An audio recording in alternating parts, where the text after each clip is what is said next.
Good afternoon, everyone. Thank you all for joining. Welcome back to another live stream Own Your Judaism conversation. Thank you all very much for being here. My name is Moishe Steigman, aka the Mindful Rabbi. And once again, I am delighted and honored to invite a guest to join me for this conversation. I am inviting Rabbi Philip Ohriner.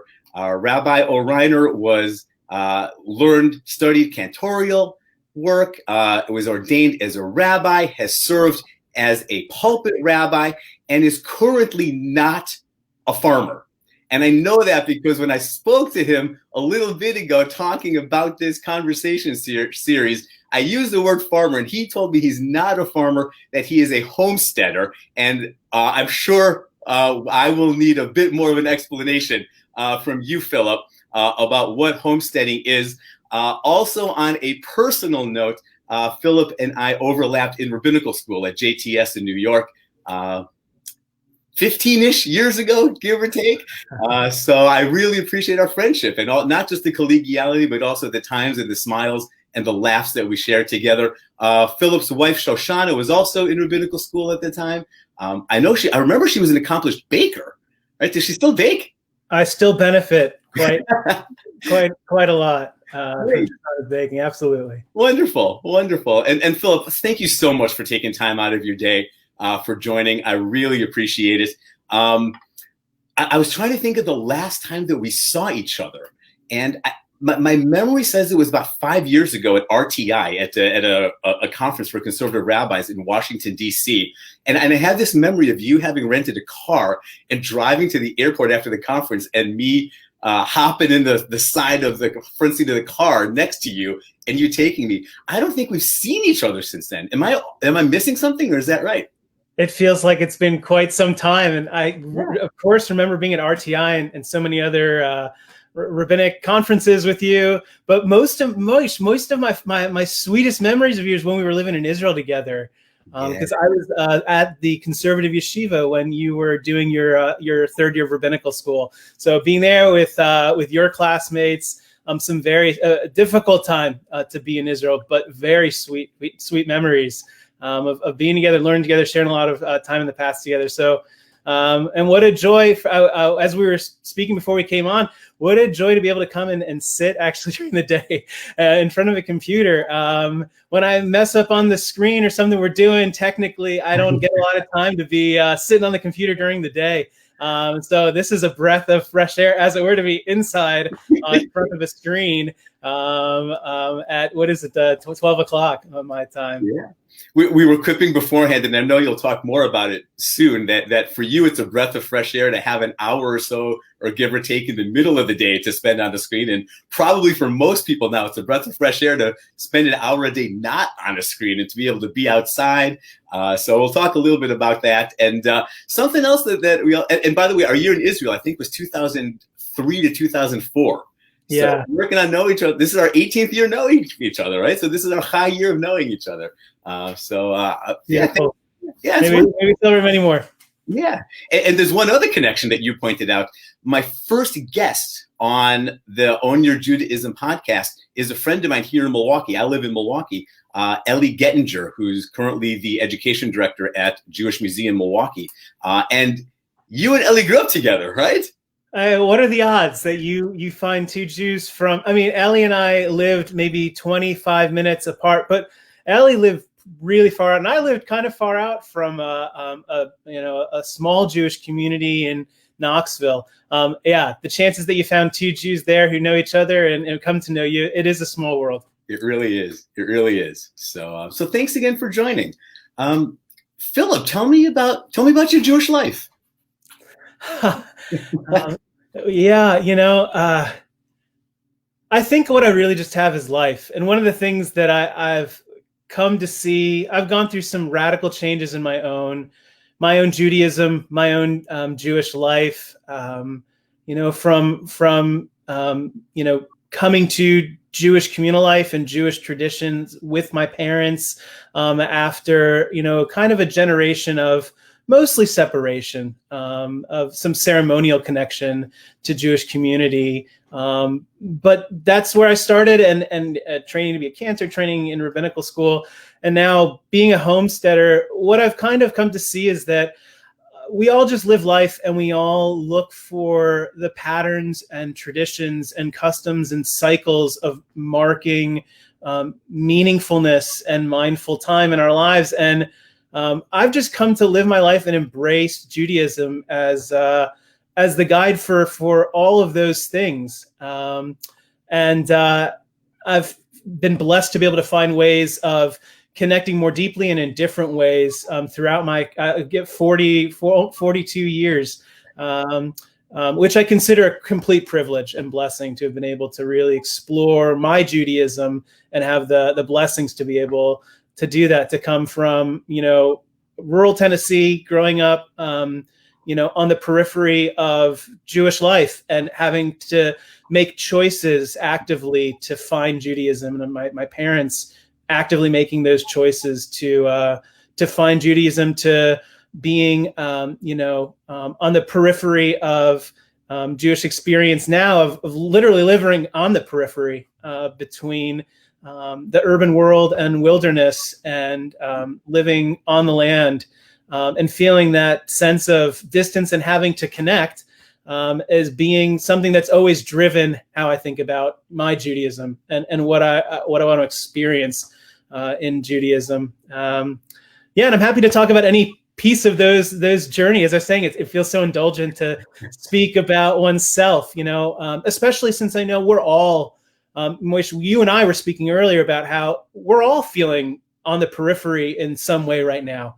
And that resonates so deeply with me and how I think about Judaism. There's a resiliency in our Judaism that historically we've been on the periphery, and that's been my Jewish story.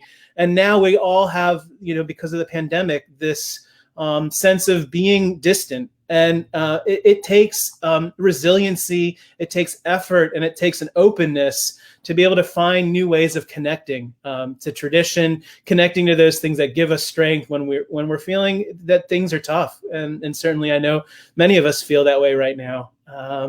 And so that's a little bit about my Jewish life. I'm an observant guy. I'm a halakhically observant Jew. I love to learn Torah. I try to make time to learn Torah.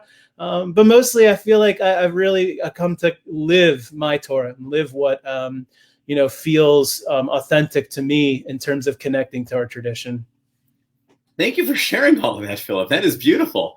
There's a lot that I would like to unpack there. Certainly, I would love to hear more about your journey in a moment. But a couple of things jumped up, actually bookends of things you were talking about. At the end, you talked about, growing up in some ways on the periphery of Judaism.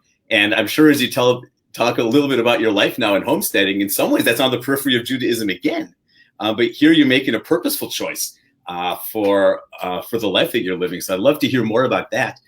One thing you said at the beginning, which really resonated with me, and it's not something that I thought of, and I don't know if you were saying this in such an intentional way, but we live in a world where people tend to change careers a lot, right? A generation ago, a couple of generations ago, it was the proverbial feather in your cap. If you worked 44 years at the exact same place, first job out, you worked your way up, and then you retired at 65 or 62 or 71, and you could say, I worked in one place my entire life. And that's not our world, right? We live in a world where, every couple of years, it almost feels like people are moving on to a new job a lot of the times. And it's a fascinating parallel. I don't know if if you even meant it this way, but in some ways, it sounds like Judaism has been a little bit like that for you too, not in a bad way. But you talk about using Judaism as a guidepost and as a guide for you throughout the different stages and places in your life, that even within Judaism, right, it's not the kind of thing like I grew up this way, I belong to this synagogue, and I'm going to be doing the same thing for my entire life. Within Judaism, too, we often move within the faith and within the religion, sometimes closer, sometimes farther away. So that's a beautiful parallel that you brought up, Philip.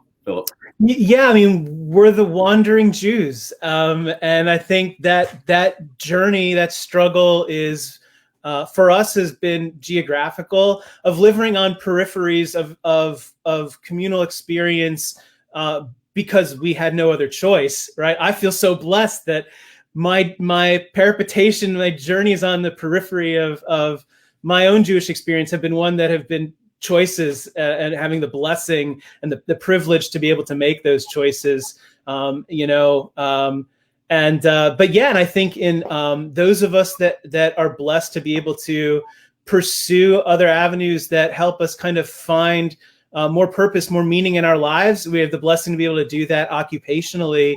Hareza Mishuvach, all the more praiseworthy, not so much for us, but what we might be able to bring into the world. Yeah, thank you. Yeah. All right, so now I have to ask, if I have it right, you started in cantorial school at rabbinical, right? And then I think you transitioned into rabbinical school, and then you were a pulpit rabbi for a number of years in California. Now you are homesteading. Did I miss a couple of big things in the Jewish journey? And that doesn't even talk about your childhood and your adolescence, your college years, early adulthood. So talk a little bit about your journey and influences along the way. What inspired you to shift within the Jewish world? Yeah, sure. It's just during the pandemic, we don't have cocktail parties, but I'm a lot of fun at cocktail parties. And Moishe, you have a sense of this, Yeah. like you go to rabbinical school, you study at the Jewish Theological Seminary, which is a place of great learning and great scholarship. You become really, very entertaining. And the cocktail party scene. Yeah, I collected a lot of pieces of paper. I think really looking for a way to share with other people my experience of finding Judaism for me. And I think it really does, it comes back for me to growing up, in what is now suburban Tennessee. At the time was suburban, rural even. There was a horse farm on the road going to my house growing up. Of being in community, but being the only or one of very few number of Jewish students in a class, in a school, and wanting community, and being, even as a child, my parents as a family, being communally minded and seeking to really work to connect. And it took effort to go in to be a part of Jewish communal life. And that experience, and the unique and beautiful, wonderful experience of growing up in a small Jewish community where some of the norms and some of the cultural elements are radically different than what you'd experience if you grew up in a big Jewish urban center, in the Northeast. All of that had an impact on me, and I wanted to be able to find ways to be able to share the love and joy and guidance that I found in Judaism. And since I was a little kid, I wanted to be clergy, cantor, rabbi, serving the Jewish people, trying to uplift, inspire, and then be with people in grief and mourning. That all really always called to me. And so, congregational life and working in a congregation is such a blessing to be able to share impactful, meaningful moments of people's lives with them. There's a narrative, I think, it's just my story that runs in parallel to this, and that is meeting, Shoshana, my life partner, my love, my rabbinic partner. When we came back from Israel, Moish, Shoshana and I, we got married right after we all came back, and we moved into an apartment on West End Avenue. And I was just sharing this story last night. When we first got married, we put 6 foot, we grew 6 foot tomato plants on our 6-inch Juliet balconies overlooking West End Avenue. And they did beautifully. We had beautiful tomatoes, and we almost got evicted. We got a court order to take them down. Wow. Which we did eventually after we had harvested some more tomatoes. I remember tying a rope around Shoshana and holding her. She was out a window of a New York City apartment building, screwing, planters into the side of our building. We always, I think, found a connection to the cycle, our food cycle, to the environment, to nature. It was always a part of our relationship. And we felt that even when we first met so many years ago, way back in rabbinical school, all of us, that Jewish communal life could really benefit, and Jews in America and in Israel, wherever in the world, could benefit from feeling more connected to the land, to where our food comes from, to what it really means to be someone who's a mitaken olam, who's actively working to repair our world, in a very natural, holistic sense. What do we mean when we talk about being guardians and cultivators of soil? Right at the beginning of our Torah, it tells us that this is one of our roles as human beings.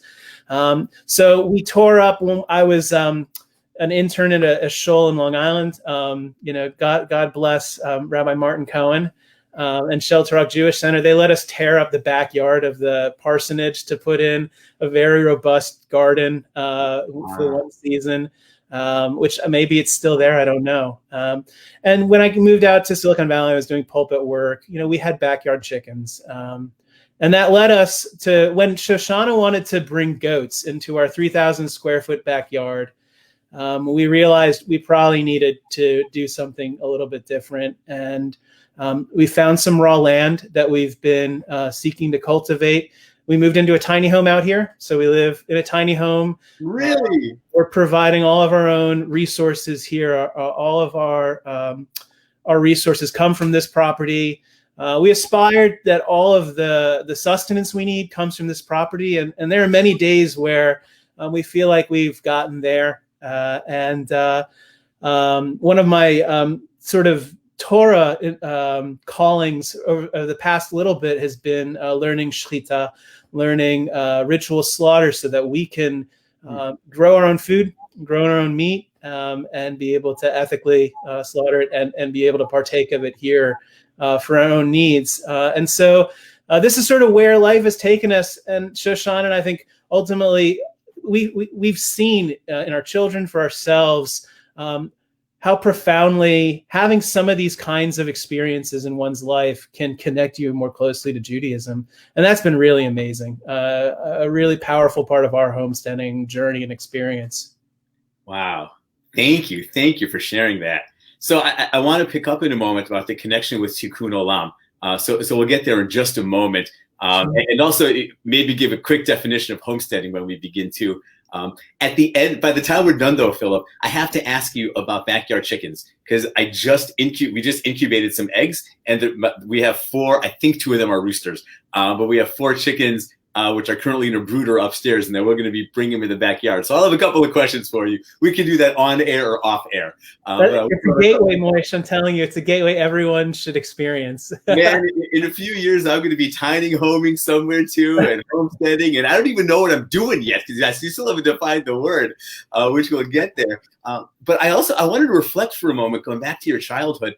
I love how you framed your childhood and how being in many ways the only Jew, you framed it with such a positive lens.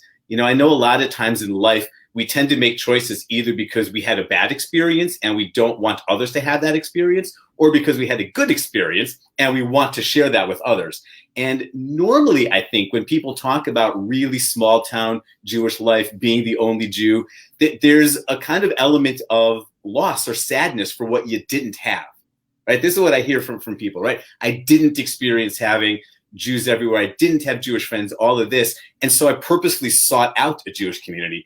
But you framed this in such a positive way, right? That you found the experience of being the only Jew so, rich and meaningful, and it inspired you, and you wanted to share that with others. So I really just loved how you framed that. So I don't know if you have more you want to share about that. I'm happy to move on, but it just really struck me with such the positive mindset that you brought to your upbringing.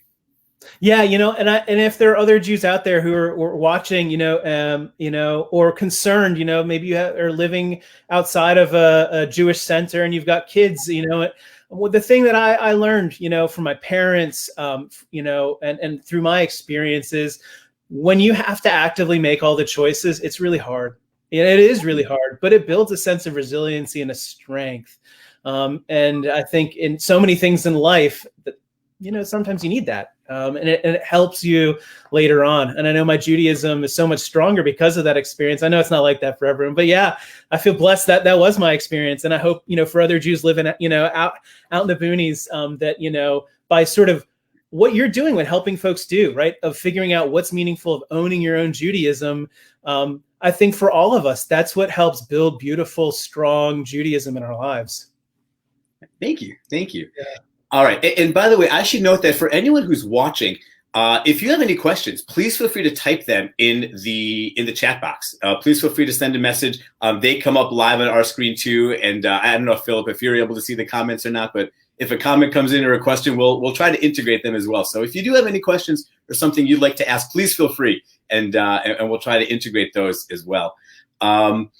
First, so before we talk about tikkun olam, could you define homesteading, please? Because I know when I M'd you a few weeks ago, I said now you're farming, and you said you're not farming, you're homesteading. So I did a bit of a Google search. I cheated, but since I knew I'd have you on air, I figured I would ask you directly. What is homesteading?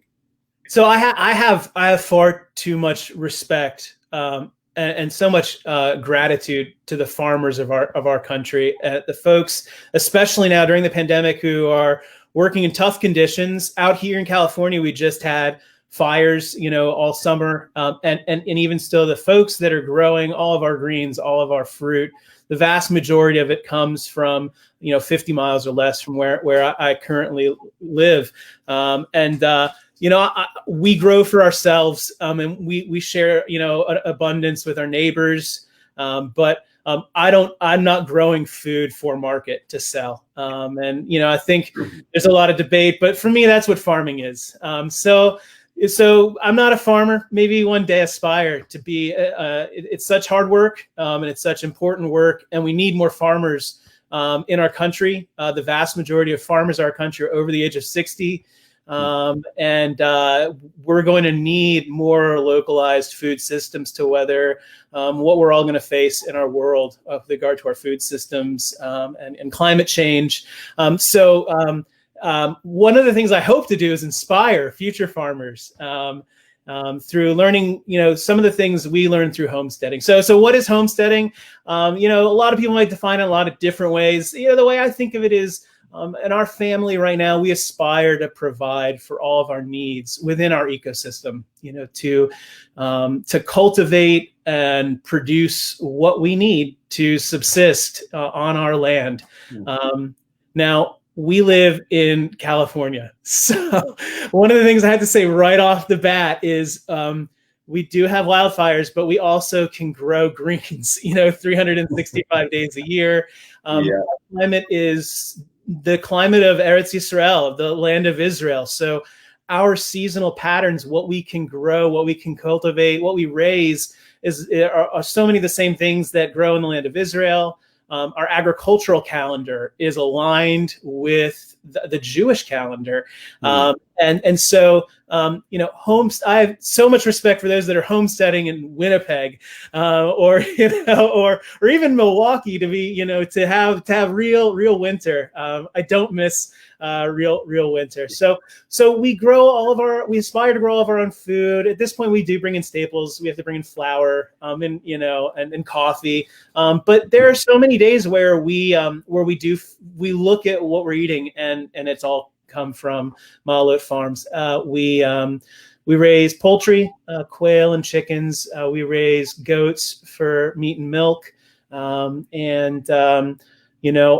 All of what we strive to do while supporting ourselves, subsisting off of our land, is also seeking to improve our ecosystem here, and do that work of one might think of it as repairing our world, but also it's I think of it also as being present in, observing, and just seeking to work with our ecosystem here, so that it continues to be resilient, to be regenerative, and continue to provide for me, for my family, for all the generations that will come next on this land. And so that's sort of what we strive to do, and that looks different every day. There's some things that happen every day. We take care of our poultry every day. We move our herd of goats, one of the herds. We move them every day. My kids herd goats. They can run our dogs with the goats out to pasture. We seek to to graze our pastures in a way that will make them more resilient, continue to produce, and only get better and better. It requires a lot of effort, requires moving them a lot. So that takes up time. But and then milking, we milk every day. So that's a couple hours. That happens sort of every day, most of the year, although now we're coming out of milking. So I'm really looking at the next couple of months before we kid again in the spring to have a break from the milking.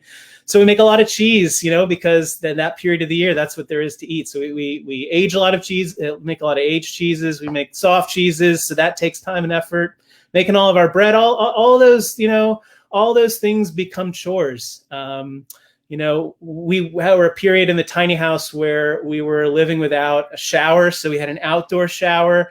I know that, talking about it, people probably watching are like, this is crazy, and some of it's a little crazy. But that's our life. And, this is clearly our path. And we've enjoyed living it. And I'll say that I think having experiences over 2 years of living this way, my Judaism has been so enriched, living in this way. And maybe we can talk about that or save that for a little later. Yeah, Moise, you want to go that way? Yeah, I do. I just want to make one quick comment, which is when you say maybe people listening think you're crazy, I'll tell you what I was thinking, if that's all right. So sure. I wasn't thinking it was crazy. I was thinking that a lot of times when we hear people who are kind of, homesteading as you define it, who are just making their own food, trying to be sustainable, not just be essentially off the grid for these kinds of things, I almost think of people who are living like 200 years ago or 150 years ago, right? But probably because I know you, right? Because we've been friends for a long time. We've known each other for a long time. Just by this conversation, you don't come off as someone who's living 150 years ago, right? You're doing this in a contemporary way in the modern world. So oftentimes in the abstract, it does sound crazy to me because I can't visualize or picture it. But talking to you, it actually feels kind of refreshing and rejuvenating, right? I think of all of the self-imposed entrapments in my life, right? From schedules, from technology, from Zoom, from all of these things.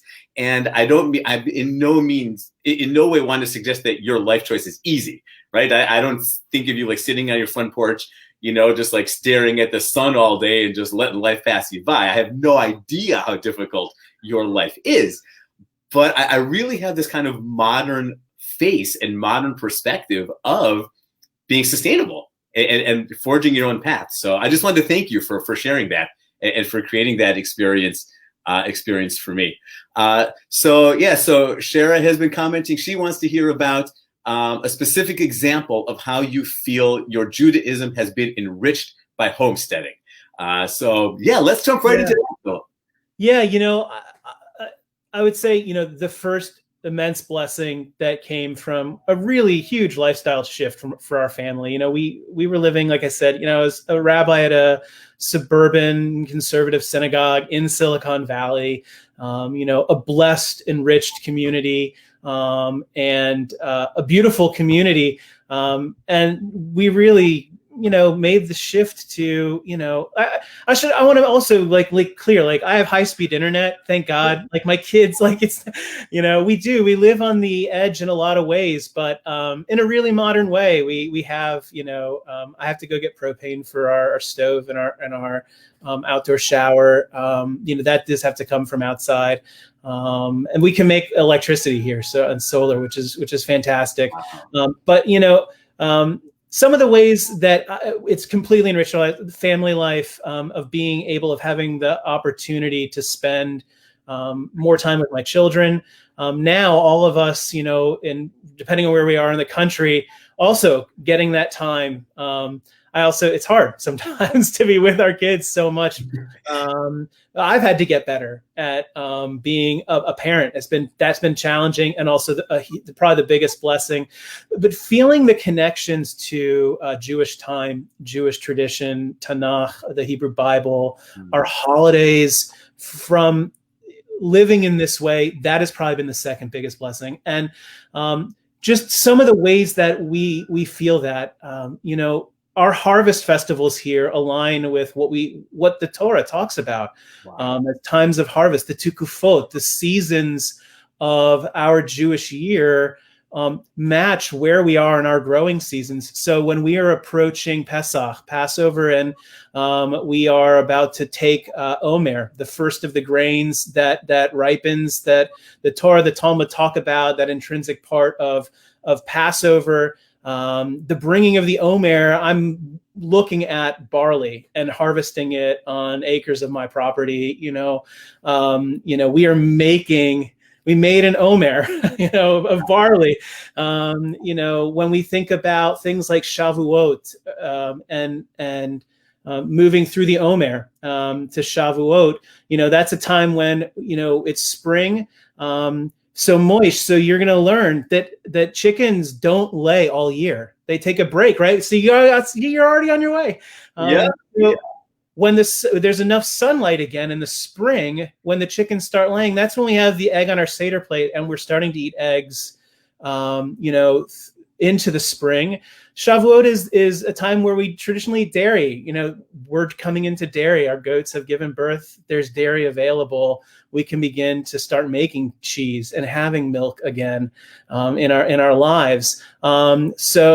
And it just goes on and on. And for Hanukkah, we are at the end now. So the bookend for our dairy season, the bookends are really Shavuot and Hanukkah, and the story of Judith and slaughtering Holofernes, by using a dairy product, and that being a part of, latkes initially being really fried cheese. Potatoes are a new world food, right? So, of having your work, your avodah, really be aligned with, in agriculture, aligned with the holidays. I mean, it's enriched us so much, and enriched that component of Judaism in a way that when I was living differently in school, in rabbinical school, in the pulpit, I just didn't have the opportunity to experience. Now there are rabbis affiliating with congregations and doing work in the organized Jewish world that are bringing some of these kinds of experiences, the opportunity to feel them,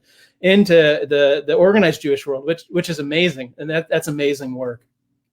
Wow, just a little bit. Philip, you're inspiring me to give an answer to a question that I've never felt I had a great answer to, right? Because one of the questions is, we hear this all the time as rabbis, as Jews, we hear this all the time, right?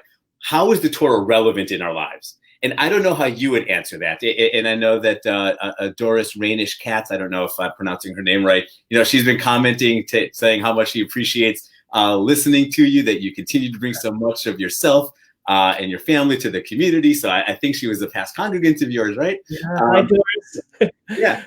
So I don't know how you'd answer these questions of how is the Torah meaningful and relevant in our lives. I would tend to talk about values, tend to talk about perhaps customs or practices that originated in the Torah that we still try to live today. So I would kind of talk about the values and the ethical precepts of the Torah that are still alive, and how we try to apply them in our world. Right. So those are the kind of the answers I would give. And I remember reading a book. I might get the title slightly wrong. It's like My Year of Living Biblically. I don't know if you read that. A.J. Jacobs. A.J. Jacobs, exactly. Yeah. Right. Where essentially he tries to go a full year following the literal laws of the Torah. And part of it is the absurdity of him trying to live the Torah in the contemporary world. And Philip, with your permission, I'm going to now use you as your answer, as my answer. Right? When someone says, how is the Torah meaningful and relevant? I'm going to say, talk to Rabbi Ohriner, right? Start homesteading, right? Because then the Torah calendar, the Torah schedule, all of these laws talking about animals and caring for animals and land, that is not only meaningful and relevant, it's urgent. That's your day-to-day life. This is the first time I feel like I've actually had an answer where I can talk about the literal Torah being relevant in the modern world. Yeah, and it came, I had a sense, I've learned a lot of Torah. I've had the great blessing of spending time thinking about Torah and what Torah means and how it can be meaningful for other people, how it's meaningful for me. This was a surprise to be perfectly honest, a beautiful surprise. And I think it's not so much, because I consider myself a rabbinic Jew, and, actually many of the things I mentioned, are rabbinic customs that have developed over the ages, but it's just that there's an intentionality and a mindfulness of the customs that connect me to Torah, that connect me to the stories. And they feel more alive. And by the way, I don't, none of those things, you don't have to homestead, to make cheese for yourself, and to do something intentional, or even better, find a local cheese purveyor, and go in and build a relationship with them, and make, a product of something local from your own food system, a part of your holiday experience. Then that becomes something that, your kids, your grandchildren, they want to do that next year and the year after. Chazakah, right? Once you do it 3 times, then it might as well have been written in the Torah at Mount Sinai. And I think that's the Jewish world that I envision. And some of the work that I think really needs to be done is bringing some of the experiences that I've been able to have through living this life to the greater Jewish community, and inspiring other Jewish educators to explore some of these earth-based connections. I mean, to be able to grow your own lulav and etrog, Wow. How much more meaningful it is. You should be blessed to live in a place where you can grow those species. I don't think we can't grow date palms. I looked into it. We're not quite in the right climate. With every holiday, there's such a bevy of opportunity to connect to the natural world. And so much of rabbinic literature is about the natural world. So much of the Mishnah, one of our formative rabbinic texts, to be able to kind of reclaim some of that connectivity. I think we all could benefit from having that in charting our own Jewish life and what that's going to look like. Yeah, and I'm thinking about it just on a micro scale compared to what you're doing, because as I mentioned before, I got a few chickens literally right through the ceiling upstairs. Yeah, and they hatched a few weeks ago, and I'm still doing reading. I haven't fully done my research, so you can let me know if I'm way off. My hope is that I'll have an edible egg for Pesach. So I heard it takes a few months before chickens start laying eggs, and then I don't know if you have to wait a while before you can actually eat the eggs that they lay. So my hope is I'll have one edible egg for Passover this year. Am I way off with my? No, it depends on the variety and those kinds of things, but you're in the ballpark, All right. You're in spitting distance. You probably might be able to get there. Great. Yeah. This is my first tiny step. You said chicken were a gateway animal to homestead. This is my first tiny step toward experience the richness that you're experiencing, Philip. So, something that when you were talking about how one of the blessings is you and your family having so much time. Sometimes that's a challenge too, when you have, a very nuclear group of people in a small space. I know you have a huge outdoor space, but also in a small space, something I know a lot of people are engaged with it and hopefully feeling positive about, despite some of the challenges in this COVID world.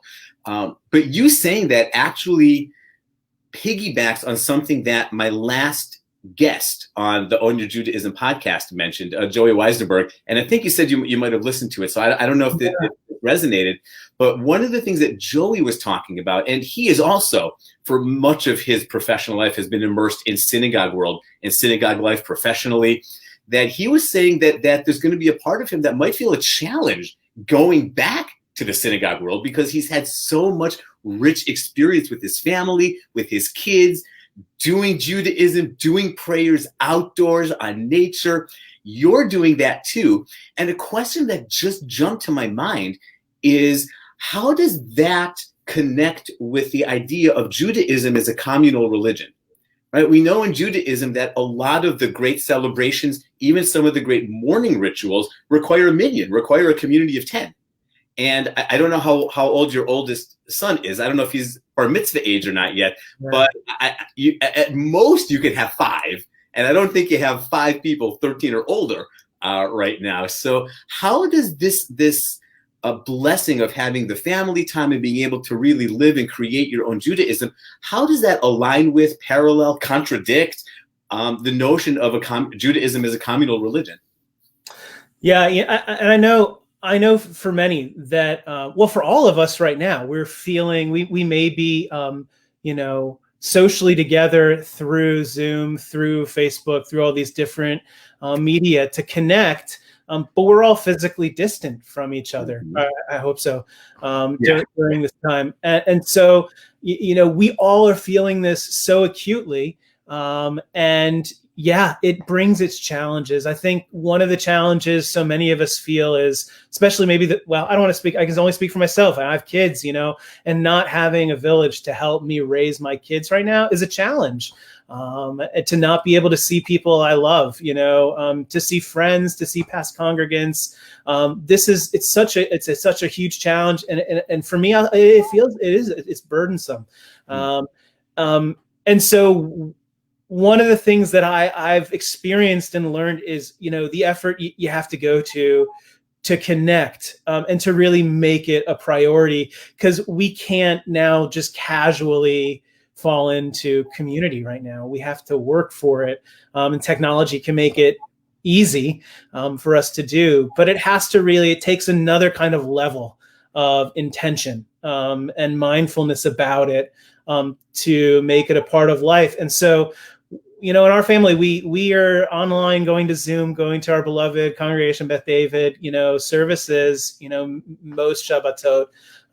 And it's meaningful for me. What will come on the other side of this, I have no idea, right? I think there will be beautiful things that will come that will help those on the periphery feel that kind of connection to community. Because the bottom line is we all need community. Right? We have to have people in our lives that we can turn to, that we can share life's burdens and struggles and joys with. It's just not good for people to be alone. And so when you are in the periphery, it certainly, can feel that way. I think, and again, pandemics have always, brought growth on the other side of them.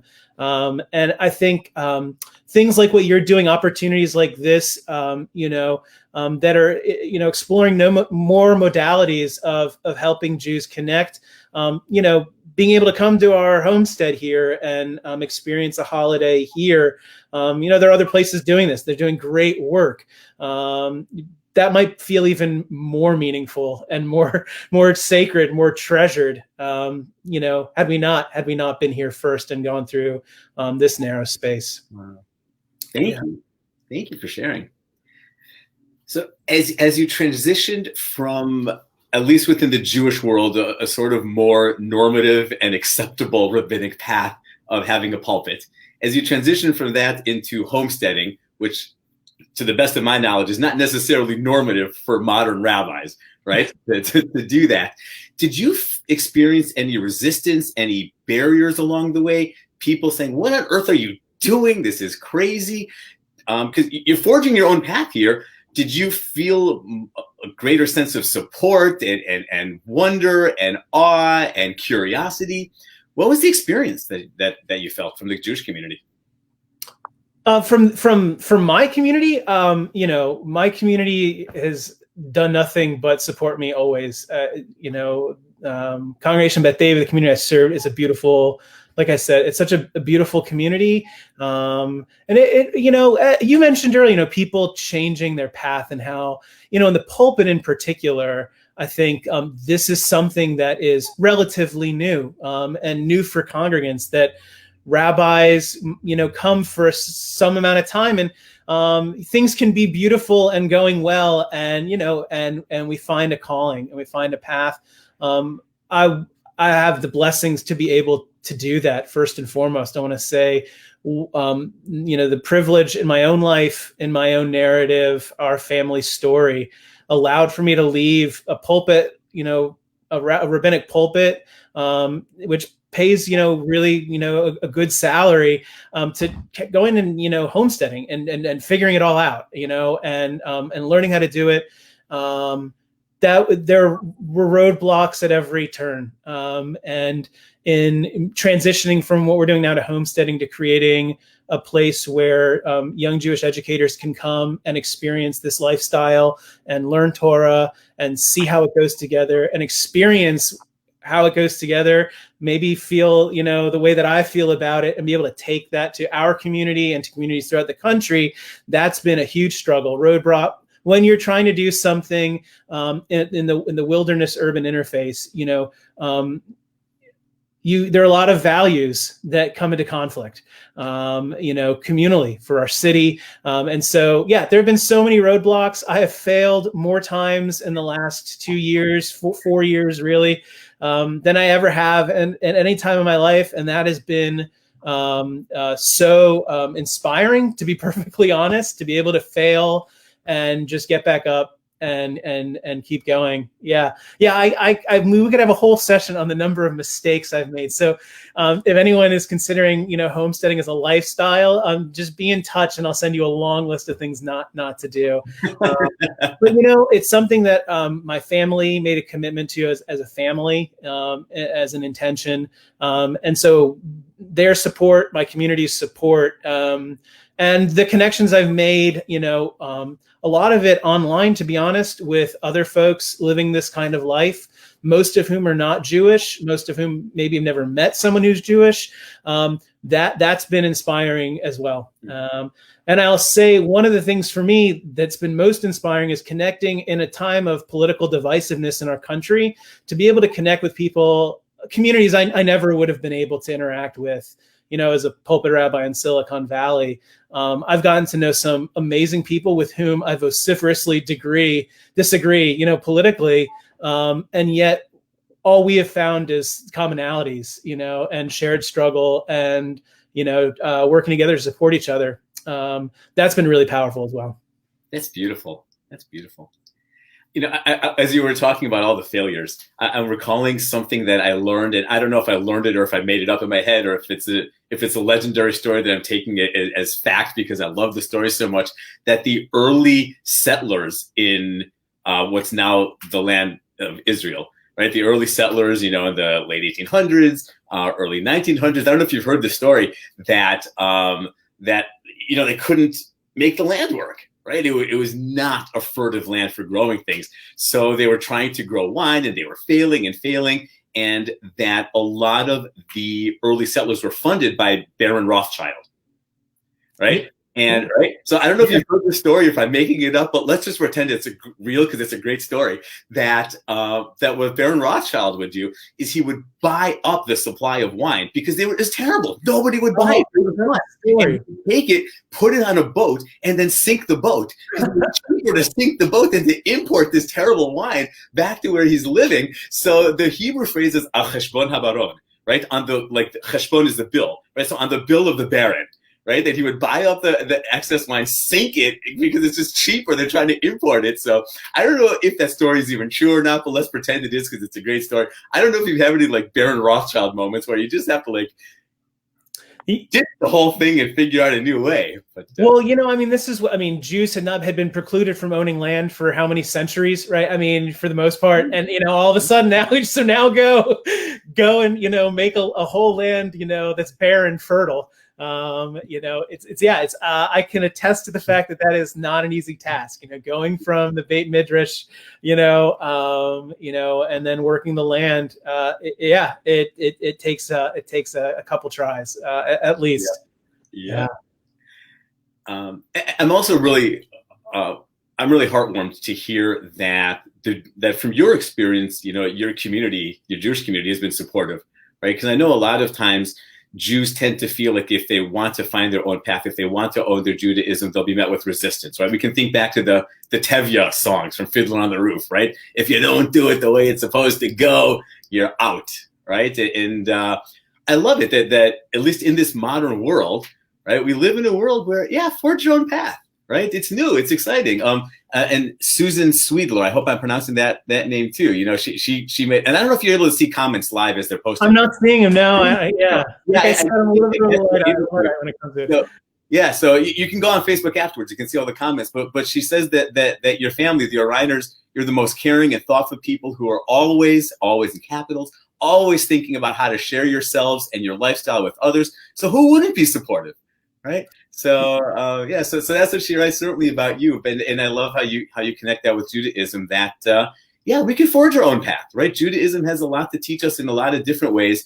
And for better or for worse, living in this 21st century, we live in a world where it's become commonplace for people to have different steps on their journey. And that your Jewish journey has accommodated all these different steps and in some ways inspired it too. So thank you for all those reflections.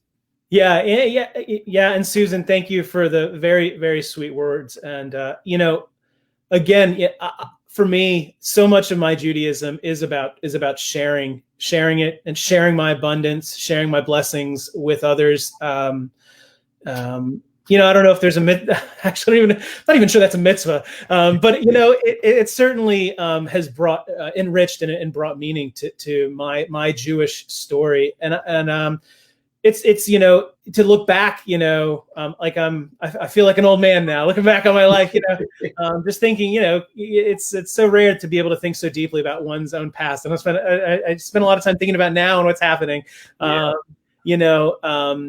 But never be afraid to own your own narrative. And from wherever you're coming, of being true to your own experience and living your Judaism authentically.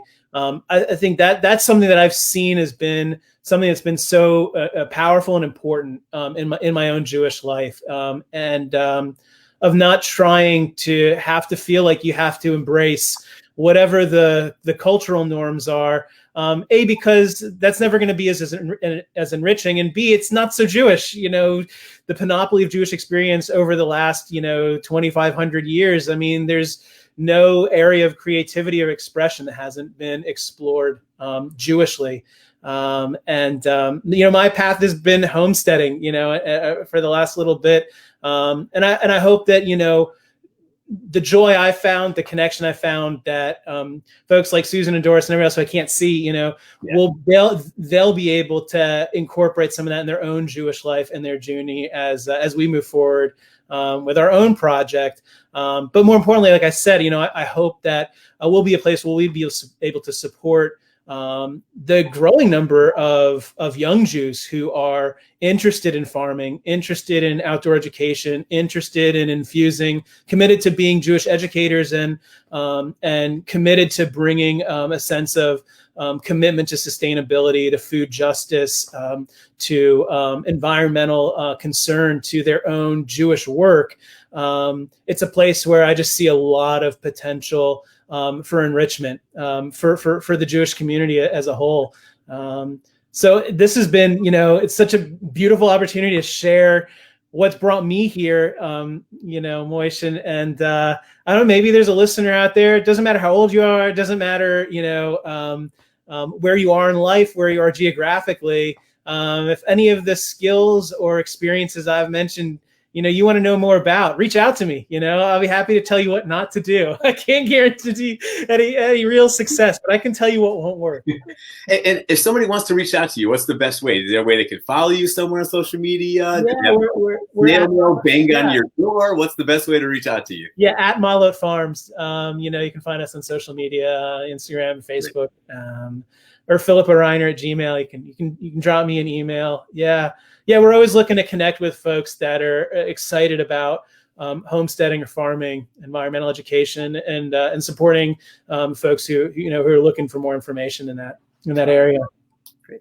So before I let you go, I do have one more question. Yeah. But before I ask that question, anything else that's kind of on your mind, on your heart, that you want to share? Something that we didn't get to in this conversation that you want to make sure we have some time for? Gosh, I don't know. I don't think so. I mean, okay. Really, like Moish, it's such a joy to just spend time with you, and to see your smiling face, and to hear about a little bit before we got on the air about the work you're doing, and reminisce a little bit about good times in the past. Yeah, what a joy and a privilege, and a great blessing to come sit down, during the day, take a break. We had really great rain, not a lot, but we had enough rain that all of my landscape's now green overnight. So wow. I'm seeing the barley start to pop up again. Wow. And so, and then my brain starts thinking, okay, stages, where we're going to be, barley harvest, and all the things to look forward to. Yeah. Wow. All right, I'm going to thank you for your time in a moment. Well, actually, I'm going to thank you now because the question I have is a slightly personal question about chickens. Okay. So just in case somebody doesn't want to hear the personal question about chickens, but thank you again so much, Philip, for joining. Please make sure to say hello to Shoshana for me. And thanks for sharing your journey and your path and everything. And thanks for all the smiles that you've brought to my life and to so many people's lives throughout all these years too. All right, here's my question. I got chicken raising 101. Here we go. Yeah, I got 4 chickens upstairs, right? Okay. They're in a brooder. I can put like some chicken feed in my hand. You know, they're really comfortable coming and pecking out of that. Right now in the upstairs room, I've kind of cleared the upstairs room. I put sheets on the floor, so sometimes I'll take them out so they can kind of run around for, you know, I call it like free range time for a little bit, you know, so they can have some time to kind of fly around. Anytime, like they're comfortable with me. If I look at them, anytime I get close, they still run and hide and they just cheep. Anytime I pick them up or try to pet them, is that normal? Am I scary? Right? Is there a technique that I have? Or are chickens the kind of animals that will recognize you and know you, but are never quite going to be the animals you kind of pet?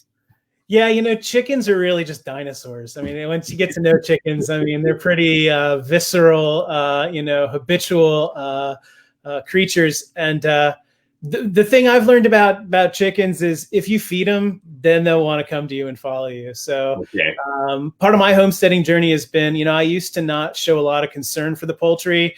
We take really great care of them. They eat only the best food. I'd live in their coop. It's so nice. I think together the coops are probably bigger than a tiny house. But you know, I wouldn't talk to them. I wouldn't, you know, spend time with them. And you know, I've kind of turned into the chicken man. And really all it took is just if you give them a little food and walk around, they'll start following you around, and then they'll learn you've got the treats. How old are they? Would you tell me they were? So they were born last weekend in October. So they're about 6 years old. Yeah, okay, great. They got some time on. Great. Exactly. Yeah, they've cleared all the hurdles. They're probably pretty resilient at this point. Yeah. In a couple of weeks, you know, they'll be. You gotta make sure to cover them because they're flying out. They'll be living the Wisconsin winter that you've been able to dodge. So no, I have a coop in the backyard. I'm going to cut a hole in the garage, and then I have a smaller coop. I think it's going to be 3 by 9 on the inside of the garage. So at least in the inclement weather, they'll have some shelter. So they won't have to live outside in like this. Those are some serious digs. What's that? Those are some serious digs. You got some lucky chickens. Yeah, and the outside coop is huge. So I got a backyard with nothing in it. So I think it's like 8 by 30 or something, the whole outside range. So, you know, if you're going to have, like, they should live a good life to the best of my capacity. So. All right. So if those of you out there that want to inspire to raise chickens, now you can reach out to Rabbi Moish. He'll Yeah. I know why you're laughing, Philip. And get all the information you need. Perfect. All right. So basically the summation here is if you feed them, they will come. That's what it is. It's no different than us. So if ever you want to spend time with Philip and or his family, feed him and he will follow. It's that simple. It's really that simple. Wonderful. Philip, thank you again so much for your time, so much for your wisdom. Thank you for your friendship, and thanks for inspiring, for being such an inspiration to me and to, I can only imagine how many other people. We really, really appreciate it.